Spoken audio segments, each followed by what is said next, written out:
ادراک حق خداوندی، اللہ کے حق کا ادراک اور کما حقہ اس حق کی ادائیگی میں صحیح کرنا، یہ تقوی کی ایک تعریف آپ پڑھ سکتے ہیں۔ لیکن جہاں تک حق خداوندی کے ادراک کا تعلق ہے، خدا کے حق کا ادراک کمال عقل ہے۔ عقل کا کمال یہ ہے کہ وہ حق خداوندی کا ادراک کر لے اور اللہ کے حق کے ادراک کی ادائیگی، مستعدی اور اس حق کی ادائیگی پر آمادہ ہونا۔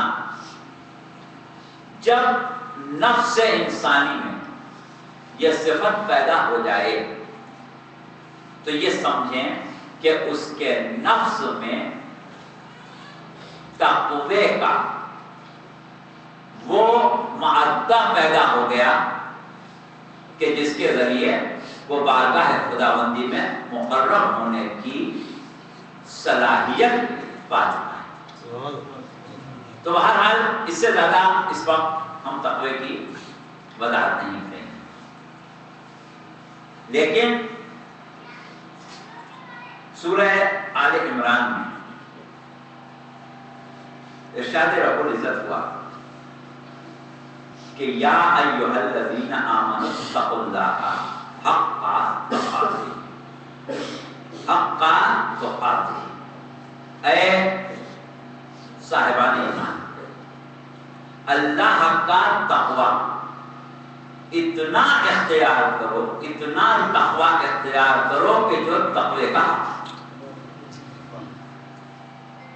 اللہ کا اتنا تقوی اختیار کرو جو تقوی کا۔ اب ظاہر ہے کہ اللہ کا حق جتنا عظیم ہے اتنا ہی اطاعت کا معیار اعلیٰ ہونا چاہیے، اور حق خداوندی اتنا عظیم ہے کہ اس کا ادراک اور اس کا ادا کرنا انسان کے بس کی بات نہیں ہے۔ انسان کے لیے ممکن نہیں ہے کہ وہ تقوی کا حق ادا کر دے، تقوی کا حق ادا کر دینا انسان کے بس کی بات ہی نہیں، لیکن بہرحال اصولی طور پر ضرورت اسی بات کی ہے کہ مومن تقوی کے حق کو ادا کرے۔ لہذا آل عمران کی اس آیت میں پروردگار عالم نے جو حکم دیا ہے وہ تقوی اتنا اختیار کرو کہ حق کے تقوی ادا ہو جائے، لیکن فضل خداوندی یہ تھا کہ پروردگار کسی کے اوپر اس کی استطاعت سے زیادہ بوجھ نہیں ڈالتا ہے۔ لہذا اس آیت کو جس آیت نے منسوخ کیا وہ کیا تھی کہ اتقوا اللہ من استطعتم، اتنا تقوی اختیار کرو جتنی تمہیں استطاعت ہے، جتنی تمہیں استطاعت ہے اتنا تقوی اختیار کرو۔ تو اب استطاعت کی حد تک تقوی اختیار کرنا ہوا واجب، لہذا اگر جتنی استطاعت ہے اتنا تقوی اختیار نہ کیا گیا تو حق تقوی ادا نہیں ہوگا۔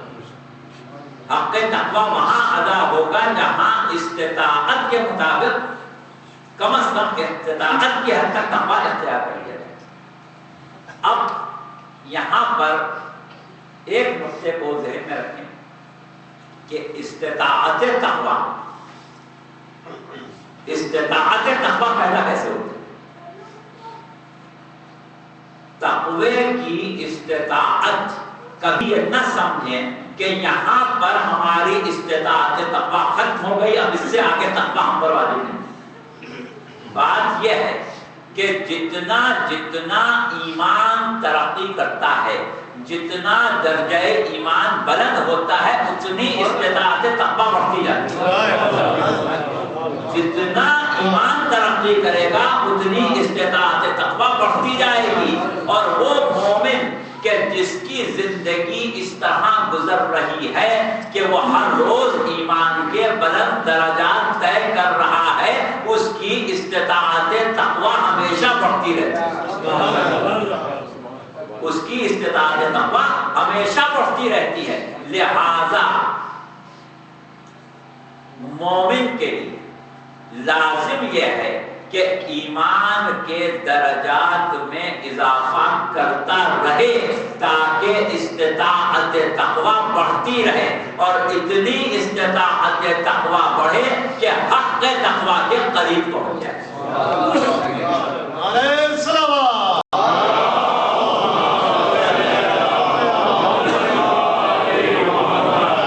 تو جس کا ایمان کامل ہوگا، جس کا ایمان کامل ہوگا اس کی استطاعت تقوی بھی کامل ہوگی، جس کا ایمان کامل اس کی استطاعت تقوی بھی کامل ہو جائے گی۔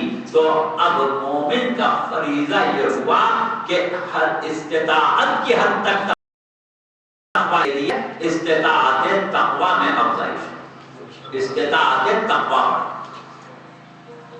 سلوات پڑھیں۔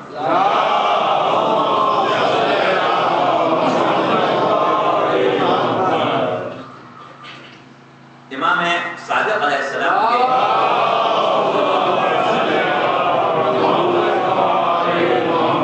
مشہور صحابی جناب ابو بصیر نے امام سے سوال کیا کہ مولا یہ جو پروردگار عالم نے حکم دیا ہے کہ اللہ کا اتنا تقوی اختیار کرو کہ جو تقوی کا تقوی اللہ حق تقاتی، اتنا تقوی اختیار کرو جو اللہ کے تقوی کا حق ہے، اس کا مطلب کیا ہے؟ اس کا مطلب سمجھا ہے۔ تو امام نے اس کا جو جواب دیا اس کا اردو ترجمہ اپنے الفاظ میں ہم آپ کے سامنے پیش کر رہے ہیں۔ امام نے فرمایا کہ پروردگار عالم کی اتنی اطاعت کرو، اتنی اطاعت کرو کہ شائبہ نافرمانی نہ آنے پائے، اتنی اطاعت کرو کہ شائبہ نافرمانی نہ آنے پائے، اور اس کا اتنا ذکر کرو، اتنا ذکر کرو کہ فراموشی کا اطلاق ممکن نہ ہو، فراموشی کا کوئی اطلاق اس یاد میں ممکن نہ ہو، اور اللہ کا شکر ایسے کرو، اس طرح اللہ کے ممنون و مشکور رہو کہ تمہاری شکر گزاری میں معمولی سا بھی اطلاق ناشکری پیدا نہ ہو، معمولی سا بھی اطلاق ناشکری پیدا نہ ہو، تو ایسی اطاعت کرو کہ نافرمانی کا کوئی اس میں شائبہ نہ ہو، ایسا ذکر کرو کہ فراموشی اس کے قریب نہ آئے، اور ایسا شکر کرو کہ ناشکری ذرہ برابر اس کے اوپر منطبق نہ ہو۔ تو اب کیا ہوا کہ سوال امام سے یہ کیا گیا تھا کہ مولا حق تقوی، مولا حق تقوی کیا ہے؟ تو آپ نے جواب میں کیا فرمایا کہ اطاعت ایسی کرو، شکر ایسا کرو، ذکر ایسا کرو۔ آپ نے تقوی کے حق کو سمجھانے کے لیے تقوی کو 3 ارکان میں تقسیم کر دیا، تقوی کو 3 ارکان میں تقسیم کیا، اطاعت الہی، ذکر الہی، شکر الہی، اور ان تینوں کے معیار کو بیان کیا اور کہا کہ یہ تینوں ارکان جو ہیں اگر ان کا حق ادا ہو گیا تو حق تقوی ادا ہو جائے، حق تقوی ادا ہو جائے۔ اب دیکھیے یہاں تک لانے کا مقصد تھا، یہاں تک ہم آپ کو اس لیے لائے کہ ہم نے اعلان کیا تھا کہ ہم آج کی تقریر میں امام زین العابدین علیہ السلام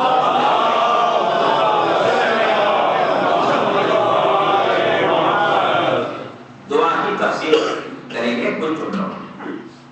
تو اس لیے ہم نے یہاں تک آپ کو پہنچایا کہ تقوی فضیلت اور معیار انسانیت ہے۔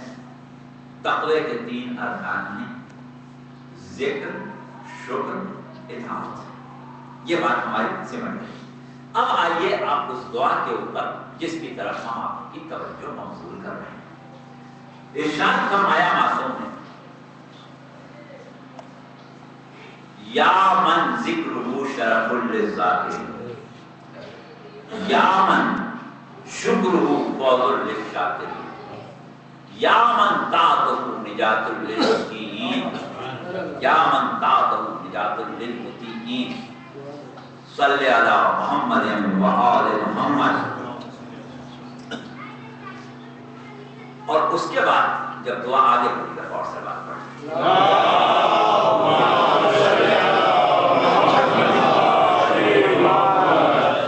وَشْغُلْ قُلُوبَنَا بِذِكْرِكَ عَنْ كُلِّ ذِكْرٍ وَأَلْسِنَتَنَا بِشُكْرِكَ عَنْ كُلِّ شُكْرٍ وَجَوَارِحَنَا بِطَاعَتِكَ عَنْ كُلِّ طَاعَةٍ۔ اے وہ خدا، اے پروردگار، کہ جس کا ذکر کرنے والوں کے لیے باعث شرف و بزرگی ہے۔ اے وہ خدا کہ جس کا شکر کرنے والوں کے لیے باعث کامیابی اور کامرانی ہے۔ اے وہ خدا کہ جس کی اطاعت کرنے والوں کے لیے باعث نجات ہے۔ پروردگار درود بھیج محمد و آل محمد پر،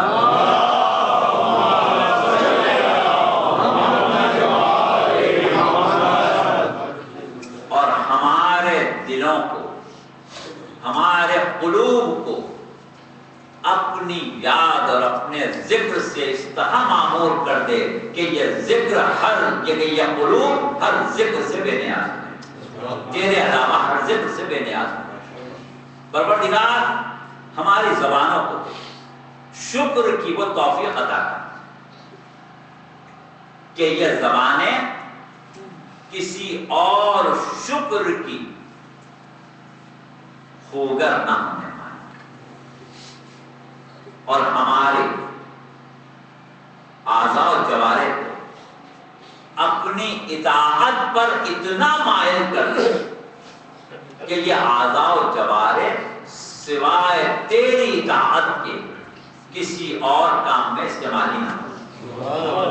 یہ اعضاء و جوارح صرف تیری اطاعت میں ہی استعمال ہوں، اس کے علاوہ کسی چیز میں استعمال نہ ہونے پائیں۔ تو اب دیکھیے یہاں پر انجام بخیر ہونے کی دعا جو معصوم تعلیم فرما رہے ہیں، اس میں پھر یہی 3 اجزاء تقوی کو جمع کیا گیا ہے: ذکر خدا، شکر خدا، اطاعت خدا۔ اور ان تینوں کے بارے میں پروردگار عالم سے یہ دعا کی گئی ہے کہ پروردگار ان تینوں اجزاء تقوی کی ادائیگی کا اہل بنا دے، ان تینوں اجزاء تقوی کی ادائیگی کا اہل بنا دے تاکہ انجام بخیر ہو جائے۔ یعنی انجام بخیر جبھی ہوگا کہ جب تقوی کے ارکان اس طرح نفس میں داخل ہو جائیں کہ تقوی کا حق ادا کرنے کے قابل ہے۔ اب دیکھیے یہ 3 ارکان کی جو بات ہوئی، ہم ان 3 ارکان کے لیے تھوڑی سی وضاحت پیش کریں گے اور آپ کی توجہ چاہیے۔ ایک دفعہ سلام۔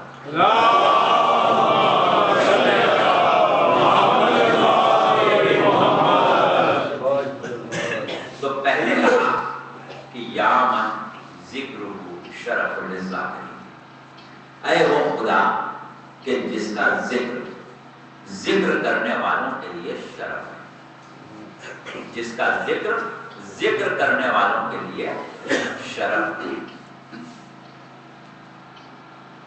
اور خود پروردگار عالم کیا کہتا ہے؟ وَاذْكُرُونِي أَذْكُرْكُمْ. تم میرا ذکر کرو تو میں تمہارا ذکر کروں. وَاشْكُرْنِي وَلَا تَكْفُرُونِ. میرے شکر کو ادا کرو اور ناشکر نہ بنو. تو کیا کہا کہ تم میرا ذکر کرو تو میں تمہارا ذکر کروں. تم مجھے یاد کرو میں تمہیں یاد کروں. تم مجھے یاد کرو میں تمہیں یاد کروں گا. اب یہ کتنی بڑی فضیلت ہے انسان کے لیے کہ اس کو اللہ یاد کرے, کہ اس کا اللہ ذکر کرے. اب دیکھیے یہاں پر ایک نقطے کی طرف ہم اور آگے توجہ مبذول کر رہے ہیں. کیا یہ ممکن ہے کہ کائنات کی کوئی شے, کوئی وجود, خواہ وہ جاندار ہو خواہ بے جان, بغیر امر الہی کے قائم رہ سکتا ہے؟ کوئی وجود باقی رہ سکتا ہی نہیں جب تک کہ اس کی طرف پروردگار عالم کی لفظ توجہ اللہ کی شایع نشان نہیں ہے. لیکن صرف سمجھانے کے لیے ہم یہ لفظ استعمال کر رہے ہیں, کیونکہ کوئی شے قائم رہ ہی نہیں سکتی جب تک کہ اس کے قیام کے لیے امر الہی کا تسلسل باقی نہ رہے. جہاں سے تسلسل امر الہی ٹوٹے گا اس شے کا وجود ہی ختم ہے. قائم بالذات صرف خدا ہے, صرف ذات خداوندی قائم بالذات ہے. باقی تمام چیزیں اس لیے قائم ہے کہ وہ قیوم ہے, اس لیے قائم ہے کہ وہ قیوم ہے. وہ قائم رکھے ہوئے ہے تو قائم ہے. اور جیسا کہ پروردگار امام زین العابدین علیہ السلام نہیں ہے,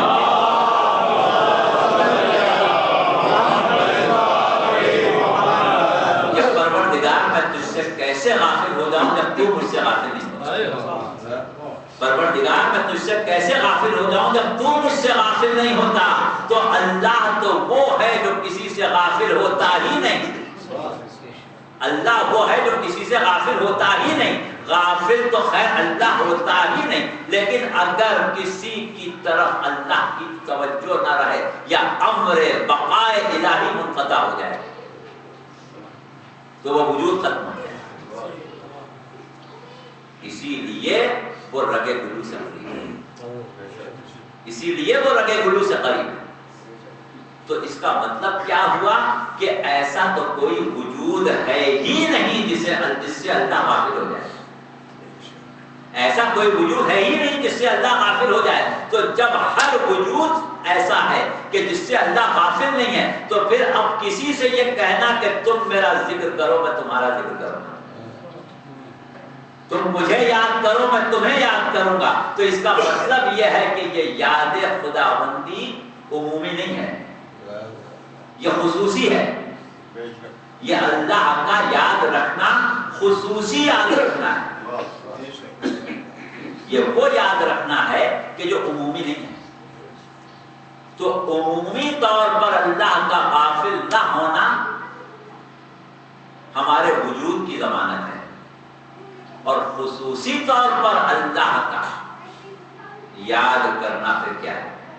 یہ بالکل الگ موضوع ہے, اس پر بہت زیادہ گفتگو ہو سکتی ہے. لیکن اس چیز کو معصومین علیہ السلام نے اپنی دعاؤں میں بعض بعض جہاں تذکرہ کیا ہے. آپ دعائے کمیل میں پڑھتے ہیں, یا الہی و سیدی و مولائی کم من قبیح سترتہ, پروردگار میرے مالک میرے مولا کتنی میری خرابیاں تھیں جن کو تم نے چھپا دیا. اور اسی طریقے سے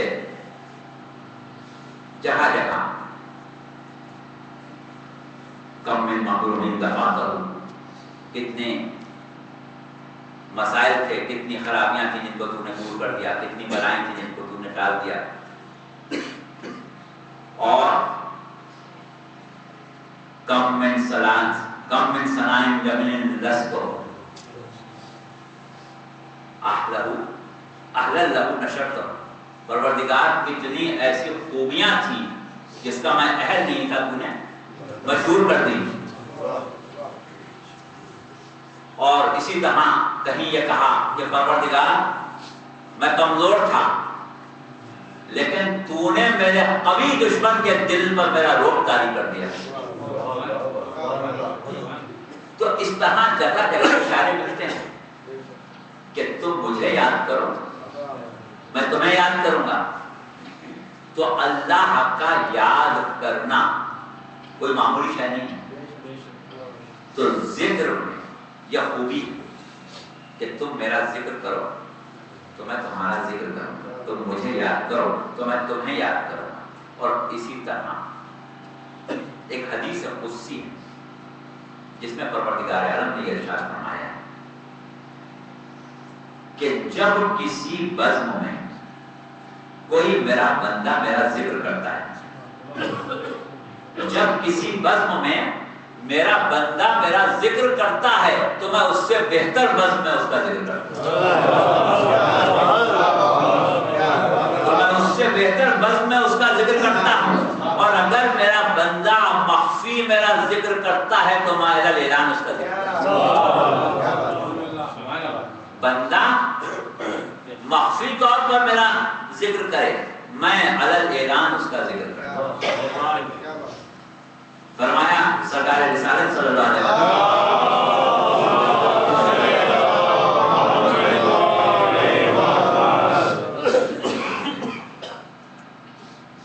کہ تم پر واجب ہے کہ ذکر خدا کو فراموش نہ کرو.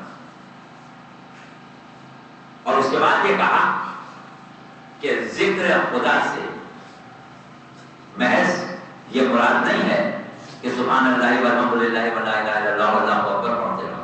بے شک یہ بھی ذکر ہے، اس کی بھی فضیلت ہے، لیکن اس وقت جو میں لفظ ذکر استعمال کر رہا ہوں اس سے میری مراد یہ ہے کہ اللہ کو اتنا یاد رکھو کہ کوئی عمل انجام دینے سے پہلے ایسا نہ ہو کہ تم کو یہ خیال نہ آئے کہ یہ عمل اللہ کو پسند ہے کہ نہیں. جس عمل کو انجام دو اللہ کو اتنا یاد رکھو کہ یہ عمل اللہ کو پسند ہے کہ نہیں، اس کی رضا کے مطابق ہے کہ نہیں. اگر رضا کے مطابق ہے تو انجام دو، اگر معصیت ہے تو ٹھہر جاؤ. یہ ہے یاد رکھنا. اور اسی طرح ایک مقام پر یہ فرمایا کہ دیکھو جب تمہیں باغ جنت میں پہنچنے کا موقع ملے تو اس کی خوب سیر کیا کرو. جب باغ جنت میں جاؤ تو اس کی خوب سیر کیا کرو. تو لوگوں نے سوال کیا کہ یا رسول اللہ دنیا میں باغ جنت کہاں ملے گا؟ یا رسول اللہ دنیا میں باغ جنت کہاں ملے گا جو اس کی سیر کریں؟ تو کہا کہ وہ محفل جہاں ذکر خدا ہوتا، جس محفل میں ذکر خدا ہو رہا ہو وہ محفل باغ جنت ہے. یا من ذکرہ شرف للذاکرین، اے وہ جس کا ذکر کرنے والوں کے لیے شرف ہے. جس محفل میں ذکر خدا ہو دنیا میں باغ جنت ہے. اور اس کی خوب سیر کرو. یہ آپ لوگوں کا نصیب ہے کہ وہ محفلیں ملتی ہیں جہاں ذکر خدا ہو رہا. بہرحال ایک جگہ اور فرمایا ذکر کے بارے میں آیتیں پڑھی جائیں حدیثیں پڑھی جائیں بہت ہو جائیں کہ دنیا میں کوئی محفل ذکر خدا ایسی نہیں ہوتی جس میں ملائکہ شامل نہ ہو، اور کوئی محفل ذکر خدا ایسی نہیں ہوتی کہ جس محفل والوں سے مخاطب ہو کے پروردگار یہ نہ کہے کہ ہم نے تمہارے تمام گناہوں کو بخش دیا، تمہارے لیے نیکیاں ہیں. بہرحال تو یہ ہم وضاحت کرنا چاہ رہے تھے اس جملے کی ایام رسول شرف الذاکرین، اے وہ کہ جس کا ذکر کرنے والوں کے لیے شرف ہے. اور اس کے بعد اگلا جملہ یا من شکرہ فوز للشاکرین، اے وہ خدا کہ جس کا شکر کرنے والوں کے لیے باعث کامیابی و کامرانی ہے، اے وہ خدا کہ جس کا شکر کرنے والوں کے لیے باعث کامیابی و کامرانی ہے۔ تو ابھی آپ نے کہا دیکھا کہ ذکر کے بارے میں گفتگو پروردگار عالم کیا ہے، اور شکر کے بارے میں تو آیت آپ بہت سمجھتے ہیں، سورہ ابراہیم کی 7ویں آیت، لئن شکرتم لأزیدنکم لئن کفرتم ان عذابی لشدید، اگر تم نعمتوں پر شکر ادا کرو گے تو ہم اس میں اضافہ کر دیں گے۔ شکر ادا کرو، نعمت میں اضافہ ہو جائے، جس نعمت پر شکر کرو گے اس نعمت میں اضافہ ہوگا، جس نعمت پر شکر کرو گے اس نعمت میں اضافہ ہوگا۔ فرمایا سرکار رسالت صلی اللہ علیہ وسلم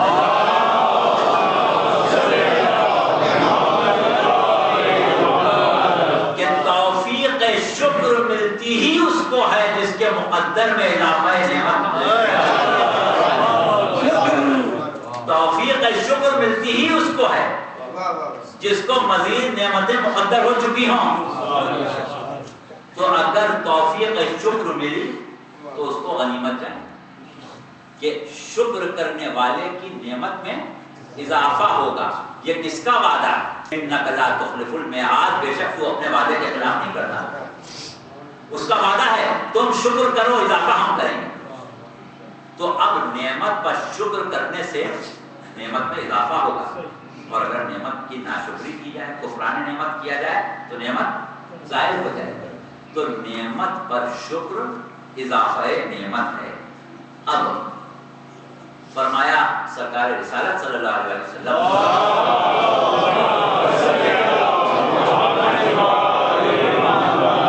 اللہ نے اپنے بندوں کو جتنی نعمتیں عطا کی ہیں، اللہ نے اپنے بندوں کو جتنی نعمتیں عطا کی ہیں ان میں سب سے بڑی نعمت عقل ہے۔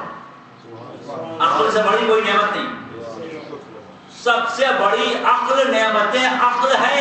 تو اب نعمت عقل پر اگر شکر کیا جائے تو عقل میں اضافہ ہوگا، نعمت عقل پر شکر عقل میں اضافہ کر دے گی۔ اور اگر نعمت ایمان پر شکر کیا جائے تو ایمان کے درجات بلند ہو جائیں، نعمت علم پر شکر کیا جائے تو علم کے نئے باب کھلیں، اور ایک نعمت خداوندی ہوتی کہ جس کے لیے پروردگار عالم نے کہہ دیا تھا کہ اتممت علیکم نعمتی، آج تو نعمت کو تمام ہی کر دیا۔ وہ نعمت کیا تھی؟ وہ نعمت ولایت تھی، وہ نعمت ولایت تھی۔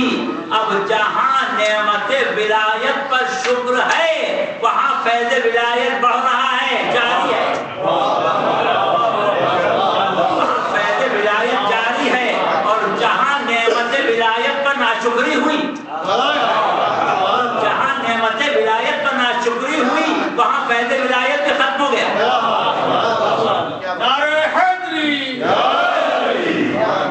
یہ آپ کا نصیب ہے۔ یہ مجلس کیا ہے؟ یہ نعمت ولایت کا شکر ہے، یہ نعمت ولایت کا شکر ہے۔ جتنا نعمت ولایت پر شکر ہو رہا ہے فیض ولایت بڑھ رہا ہے، فیض ولایت بڑھ رہا ہے۔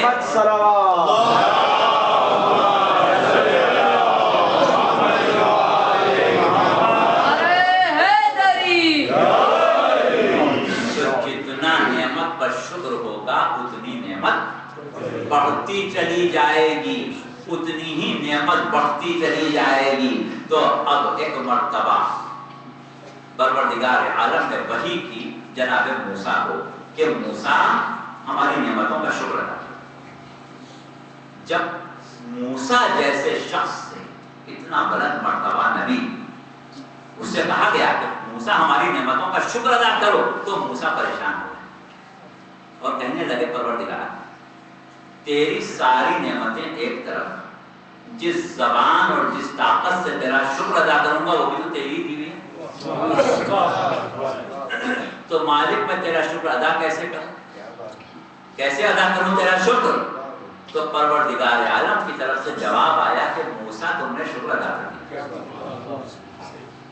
موسیٰ تم نے شکر ادا کر دیا، لیکن دیکھیے یہ بات تو طے ہو گئی نا کہ موسیٰ جیسے بندے کے بس کی بات بھی نہیں ہے کہ اللہ کا شکر ادا کرے، موسیٰ جیسے بندے کے بس کی بات بھی نہیں ہے کہ اللہ کا شکر ادا کرے۔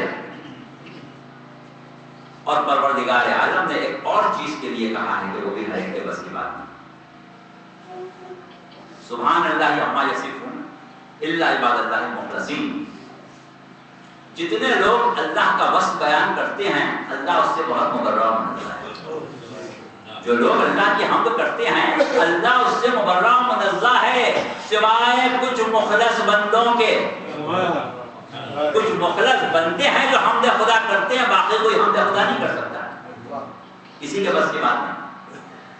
تو شکر کوئی نہیں کر سکتا، حمد کوئی نہیں کر سکتا۔ اب دیکھیے پھر آپ کے چوتھے امام کا ایک جملہ ایک دعا فرمایا امام زین العابدین علیہ السلام،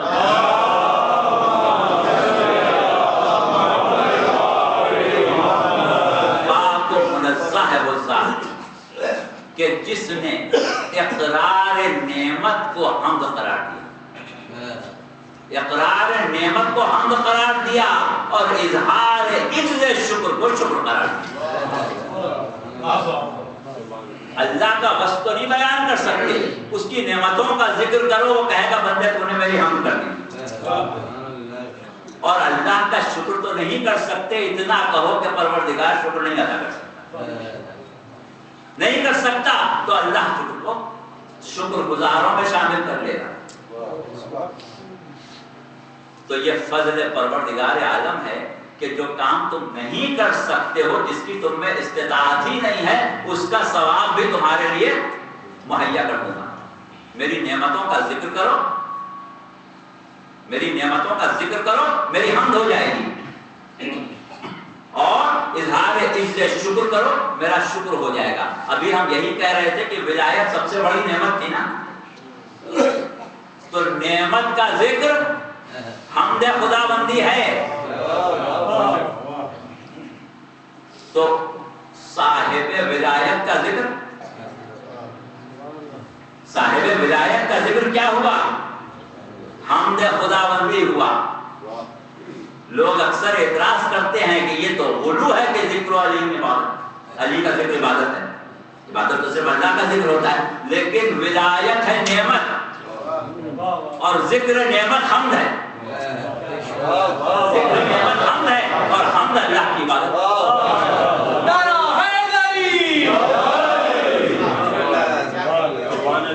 تو شاید اسی لیے پیغمبر اسلام نے کہا تھا کہ اپنی مجلسوں کو زینت و ذکر علی، تو ذکر علی ابن ابی طالب ذکر علی نہیں ہے، ذکر نعمت ہے، اور ذکر نعمت حمد ہے، اور حمد عبادت ہے۔ تو بہرحال شکر وہ شے ہے کہ جو نعمتوں میں اضافے کا سبب بنتا ہے، اور جس نعمت پر شکر کیا جائے وہی نعمت بڑھتی چلی جاتی ہے، اور اظہار عز شکر شکر ہے۔ یا من شکر فضل الشاکرین، اے وہ خدا کے جس کا شکر کرنے والوں کے لیے کامیابی اور کامرانی کا راستہ ہے۔ تو دوسرا جملہ یہ کہ یا من شکر فضل الشاکرین، اے وہ خدا کے جس کا شکر کرنے والوں کے لیے باعث کامیابی اور کامرانی ہے۔ اور اس کے بعد یا من طاعت نجات للمطیعین، اے وہ کہ جس کی اطاعت کرنے والوں کے لیے نجات ہے، اطاعت کرنے والوں کے لیے نجات ہے۔ اب ذکر کے بارے میں تھوڑے سے معلومات آپ نے سن لیے، شکر کے بارے میں سن لیے، اطاعت کے بارے میں بہت کچھ ہے، مگر گفتگو کو کسی مقام تک بھی پہنچانا ہے۔ ارشاد رب العزت ہوا کہ وَمَن يُطِعِ اللَّهَ وَرَسُولَهُ فَقَدْ فَازَ فَوْزًا عَظِيمًا، جس نے اللہ اور اس کے رسول کی اطاعت کی عظیم مقام پر فائز ہوا، عظیم مرتبے پر فائز ہو گیا وہ کہ جس نے اطاعت کی اللہ اور اس کے رسول کی. تو اطاعت، اور ابھی ہم نے آغاز گفتگو میں یہی کہا تھا کہ یہ ساری چیزیں ارکان تقویٰ ہیں، اور تقویٰ کمال اطاعت ہے. تقویٰ کمال اطاعت ہے، تو کمال اطاعت تقویٰ ہے، اور اطاعت باعث نجات ہے. یا من طاعتہ نجات للمطیعین، اے وہ کہ جس کا کی اطاعت باعث نجات ہے. تو اب جو چیز سامنے آتی ہے وہ کیا ہے؟ شکر، ذکر اور اطاعت. کیا ہے حق ذکر کا اور کیا ہے حق شکر کا؟ کون سمجھا سکتا ہے؟ کوئی ایسا ذکر کرنے والا ہو جو حق ذکر ادا کر کے بتائے. ایسا ذکر کرنے والا ہو جو حق ذکر کر کے سمجھائے. ایک ذکر کرنے والا وہ تھا کہ جس کا سر بھی نو کے نیزہ پر ذکر کرتا. حسین ابن علی نے وہ ذکر کیا. حسین ابن علی نے ایسا ذکر کیا کہ اگر سر کٹ کے نو کے نیزہ پر بلند ہو جائے تو ذکر بند نہیں ہوگا، ذکر نہیں رکے گا. تو وہ ذکر کرنے والا تھا. اور ایک شکر کرنے والا حسین علی ابن حسین، حسین کا بیٹا، وہ شکر کرنے والا، ایسا شکر کرنے والا کہ جو شام عاشور جب غش سے آنکھ کھولتا ہے تو شکر ادا کرتا ہے، اور ایسا شکر کا سجدہ کرتا ہے کہ رات گزر جائے سجدہ شکر کرنا. اور وہ شکر کرنے والا ایسا شکر کرنے والا ہے کہ جب ہتھکڑیوں اور بیڑیوں کے چکران ہوتے، جب زنجیروں میں پھنسا ہوا ہے، جب دربار حاکم میں اس طرح لایا گیا ہے کہ بیویاں بے مہنا و چادر ہیں، بیویاں رسن بستہ ہیں، اور اگر اس کو زبان کھولنے کا موقع ملتا ہے تو آغاز اس جملے سے کرتا ہے کہ شکر ہے اس خدا کا، شکر ہے اس خدا کا کہ جس کے لیے نہ کوئی ابتدا ہے نہ کوئی انتہا. اس خدا کا شکر ہے کہ جس سے پہلے کوئی اولیت نہیں، جس کے بعد کوئی آخر نہیں. وہ خدا کہ جو مخلوق کے فنا ہونے کے بعد بھی باقی رہنے والا. وہ خدا جو مدبر لیل و نہار ہے. وہ خدا جو ان کے درمیان قسموں کا تقسیم کرنے والا ہے. وہ خدا پاک و منزہ ہے جو عالم بھی ہے، حاکم بھی. شکر بھی ہو رہا ہے، ذکر اور حمد بھی ہو رہی ہے. اور اس کے بعد جب اپنے تعارف کی طرف آئے تو کہا کہ اے لوگوں، اللہ نے ہم کو 6 صفات سے مخصوص کیا.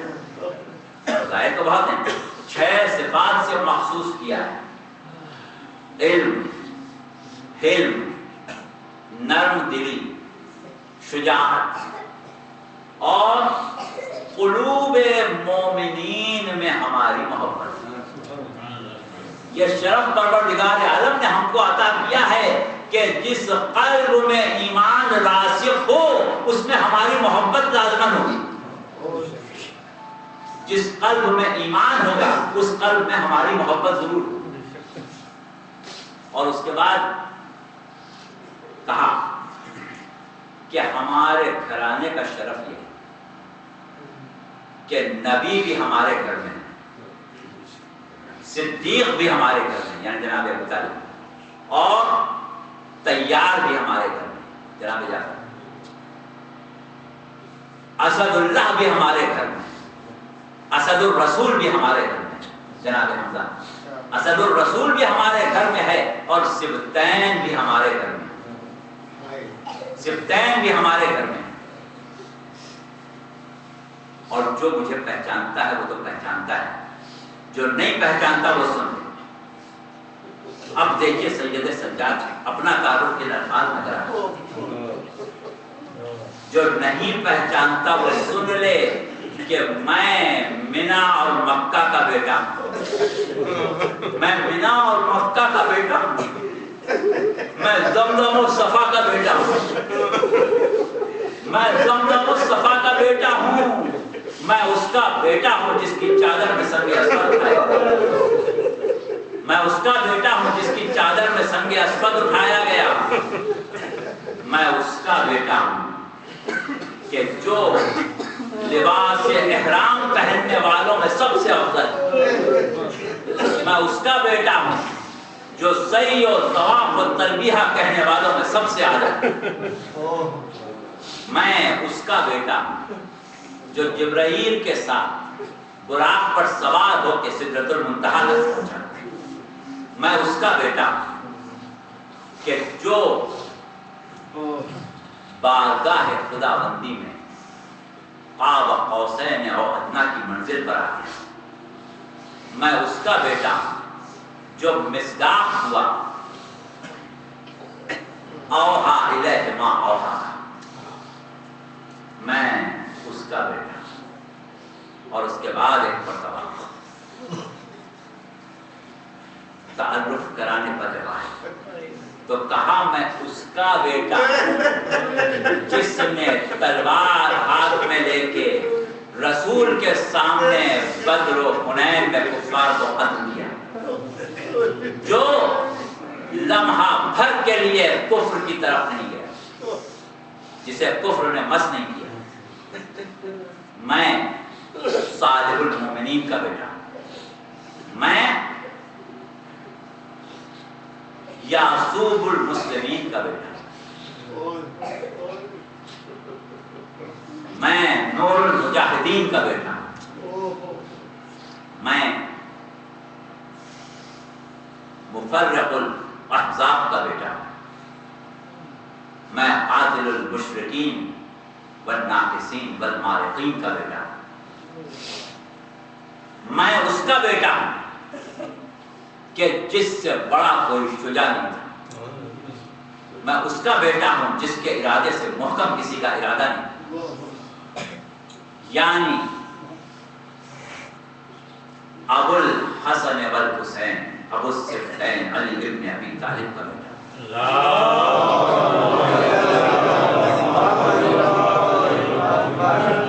میں فاطمہ زہرا کا بیٹا ہوں جو سیدۃ النساء العالمین ہے، میں خدیجۃ الکبریٰ کا بیٹا ہوں، میں خدیجۃ الکبریٰ کا بیٹا ہوں۔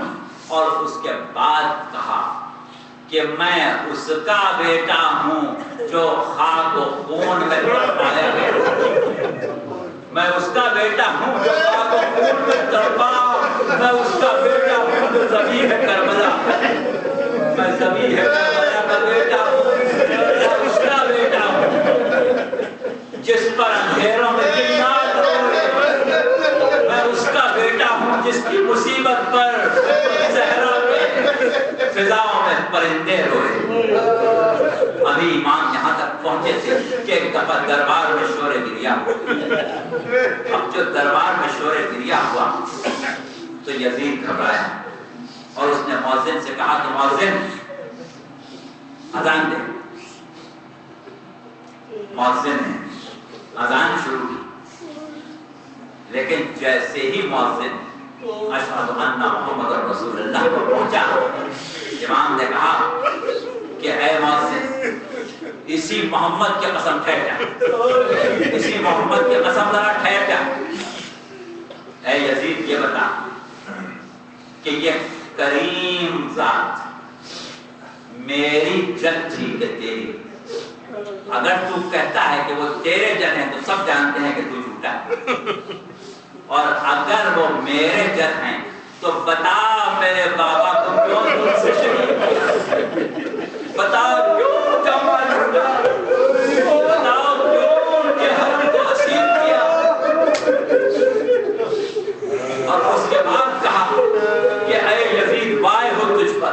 کہ روز حشر یہی رسول تیرے خلاف انصاف طلب کرنے والے ہوں گے. یہ ہے وہ بیٹا محمد کا کہ جو دربار قاسم میں شکر بھی کر رہا ہے, ذکر بھی کر رہا ہے, اپنا تعارف فرزند رسول کی حیثیت سے کرا رہا ہے. آج سید سجاد اپنا تعارف فرزند رسول کی حیثیت سے کرا رہے تھے, لیکن کل ایک وقت وہ تھا کہ جب رسول یہ کہہ رہے تھے کہ میری آنکھیں وہ منظر دیکھ رہی ہیں, میری آنکھیں وہ منظر دیکھ رہی ہیں کہ جب مجمع محشر میں ایک آواز بلند ہوگی, ایک منادی ندا کرے گا, اینا زین العابدین, زین العابدین کہاں ہے, زین العابدین کہاں ہے, تو میرا ایک بیٹا بڑے صبح شام سے اٹھے گا. تو مولا آپ کی نظریں دیکھ رہی تھی کہ آپ کا بیٹا زین العابدین مجمع محشر میں پکارا جائے گا. تو مولا کیا آپ کی نظریں وہ منظر نہیں دیکھ رہی تھی کہ جب یہی سید الساجدین تھا, یہی زین العابدین تھا, ہاتھوں میں ہتھکڑیاں تھیں, پیروں میں بیڑیاں تھیں, پیر اس طریقے سے آگلوں میں اتنے آگلے پیروں میں پڑ گئے تھے کہ ریت پر قدم نہ اٹھتے تھے, اور ہاتھ میں وہ معیار تھی اونٹوں کی جس پر بے قضا بیویاں بیٹھی تھی, اور یہ سید سجاد آہستہ آہستہ مقتل کی طرف بڑھ رہا تھا. اور ایک مرتبہ جب بے گور و کفن لاشیں دیکھے تھے تو کہا تھا کہ بھوپی اماں مر نہ جائے وہ بیٹا جو اس طرح اپنے باپ کو بے گور و کفن چھوڑ رہا ہو. جب ایک مرتبہ حسین رخصت آخر کے لیے سید سجاد کے پاس آئے تھے اور شانہ ہدایت تھا, کہا تھا بیٹا سید سجاد, بیٹا سید سجاد اٹھو, بابا کو رخصت کرو, بیٹا بابا کو رخصت کرو. ایک مرتبہ آنکھیں کھول کے اب جو بابا کو دیکھا تھا تو اس عالم میں دیکھا تھا کہ سر سے پیر تک زخم ہے, خون میں نہائے ہوئے ہیں, ریش اقدس سفید ہو چکی ہے. تو گھبرا کے کہا تھا بابا بابا عباس کہاں ہے, بابا علی اکبر کہاں ہے. اور حسین نے کہا تھا کہ بیٹا بس اسرار امامت تمہارے سپرد ہے, یہ سمجھ لو کہ مردوں میں میرے اور تمہارے علاوہ کوئی باقی نہیں ہے, اب کوئی نہیں رہا. بیٹا سید سجاد تمہاری منزل بہت کٹھن ہے, میری زندگی میں بستر پر لیٹ جاؤ. سید سجاد کو غش آ گیا تھا, لیکن وہ وقت آیا کہ جب ایک مرتبہ فوجیں درانہ خیموں پہ آئی, خیموں میں آگ لگی اور شہزادی زینب بیویوں کو لے کے کبھی ایک خیمے سے دوسرے خیمے میں, کبھی دوسرے خیمے سے تیسرے خیمے میں جاتی تھی. ایک مرتبہ سید سجاد کے خیمے میں آئی, کہا بیٹا سید سجاد غش سے آنکھیں کھولو, بیٹا سب خیمے جل گئے, بتاؤ ہمارے لیے کیا حکم ہے, ہم جل کے مر جائیں یا باہر نکل جائیں. سید سجاد نے ایک مرتبہ آنکھیں کھولی, کہا پھوپھی اماں خیموں سے باہر نکل جائیں. بیویاں خیموں سے نکل گئیں. راوی کہتا ہے میں نہ بھولوں گا وہ منظر جب میں نے دیکھا کہ ایک بیوی ہے جو جلتے ہوئے خیمے میں باہر جاتی ہے اور پھر واپس آتی, پھر جاتی ہے پھر واپس آتی ہے. تو میں نے کہا کہ بیوی آپ کی کون سی قیمتی چیز اس خیمے میں رہ گئی ہے جس کے لیے باہر جلتے ہوئے خیمے میں جاتی ہے.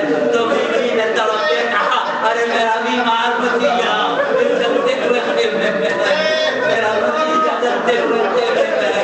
ایک مرتبہ میں نے دیکھا کہ وہ بچی بیوی جلتے ہوئے خیمے میں گئی اور ایک بیمار کو, ایک جوان کو ایک بچی کی مدد سے لے کے باہر آئی جس کے پیر زمین پر نہ ٹکتے تھے, تاکہ زمین پر جلتی ہوئی ریت پر اس نوجوان کو لٹا دیا. یہ شام عاشور تھی، مگر جب رات گزری اور صبح ہوئی تو اسی بیمار کے ہاتھوں میں ہتھیلیاں تھی، گلے میں توپ تھا اور راہ کوفہ و شام تھی۔ ایک مرتبہ جب دربار میں حاضری کا وقت آیا اور بازاریں سجائی گئیں، دربار سجائے گئے، ہر طرف سے دیکھنے والوں کا ہجوم، حرم کی بے رضائی کے تماشائی چاروں طرف جمع، اور نوکہائے نیزہ بسر بلند، یہ بیمار آہستہ آہستہ آگے بڑھ رہا ہے کہ ایک شخص مسجد سے آیا اور کہنے لگا کہ اس خدا کا شکر ہے جس نے تمہیں ذلیل کیا۔ بس یہ سننا تھا کہ ایک مرتبہ سید سجاد نے کہا کہ اے شیخ کیا تو نے قرآن پڑھا ہے؟ کہا ہاں میں قرآن ہی پڑھ کے آ رہا ہوں۔ کہا آیہ مودت پڑھی ہے؟ کہا ہاں پڑھی ہے۔ کہا آیہ مہاجرہ پڑھی ہے؟ کہا ہاں پڑھی ہے۔ اور اس کے بعد کہا آیہ تکثیر پڑھی ہے؟ کہا ہاں پڑھی ہے، مگر یہ آیتیں اہل بیت رسول کی شان میں ہے، تم باغیوں سے اس کا کیا تعلق؟ تو بس ایک دفعہ کہا کہ اے شیخ نحن اہل بیت، کہا قسم کھاؤ تو سر جھکا کے کہا واللہ نحن اہل بیت، خدا کی قسم ہم ہی اہل بیت ہیں۔ کہا یہ بیویاں کون ہیں؟ کہا یہ محمد کی نواسیاں ہیں۔ مرتبہ مولا کہتے ہیں کہ میں نہ بھولوں گا وہ منظر کہ جب دربار قریب آیا تو کچھ رسیاں لائی گئیں، ہمیں ایسے باندھا گیا کہ ایک ہی رسی میں کسی کا گلا تھا، کسی کے بازو تھے، کسی کی گردن تھی، ایسے کہتے ہوئے لائے جیسے زنجبار کے غلاموں کو لایا جاتا ہے، بلکہ جیسے مویشیوں کو لایا جاتا ہے۔ ایک دروازے سے گزرے، دوسرے دروازے سے گزرے، تیسرے دروازے سے گزرے، جب ایک مرتبہ دربار کا منظر نظر آیا، شہزادی زینب زمین پر بیٹھ گئی، کہنے لگی بیٹا سید سجاد کیا اس دربار میں جانا ہے؟ کیا اس دربار میں جانا ہے؟ سید سجاد نے کہا آپ بڑی صابرہ ہیں، بڑی مصیبتیں جھیلی ہیں، بڑا صبر کیا ہے، یہ منزل بھی سر کر لیجئے۔ تو کہا بیٹا سید سجاد جب تمہارے دادا دنیا سے جا رہے تھے تو مجھ سے کہا تھا بیٹی زینب تمہیں دربار میں جانا ہے، تمہیں دربار میں جانا ہے۔ جب یہ سن کے میں پریشان ہوئی تو کہا تھا بیٹی گھبرانا نہیں، بابا ساتھ چلے گا، بیٹی گھبرانا نہیں، بابا ساتھ چلے گا۔ سید سجاد میں ذرا بابا کو بلا لوں۔ ایک مرتبہ نجف کی طرف منہ کر کے کہا بابا آئیے زینب دربار میں جا رہی ہے۔ سید سجاد کیا کیا منظر دیکھ چکا ہے، جب کوئی پوچھتا ہے مولا سب سے زیادہ مصیبت کہاں پڑی تو کہتے ہیں شام، الشام، الشام۔ جب کسی نے کہا کہ مولا کربلا میں تو بھرا گھر اجڑ گیا، یہ شام کو کیوں یاد کرتے ہیں؟ تو مولا نے شام کی وہ مصیبت وہ مصیبت بیان کی کہ جو سننے والا سن نہیں سکتا۔ بہرحال اب عالم یہ ہے کہ جہاں کوئی جوان نظر آتا ہے تو سید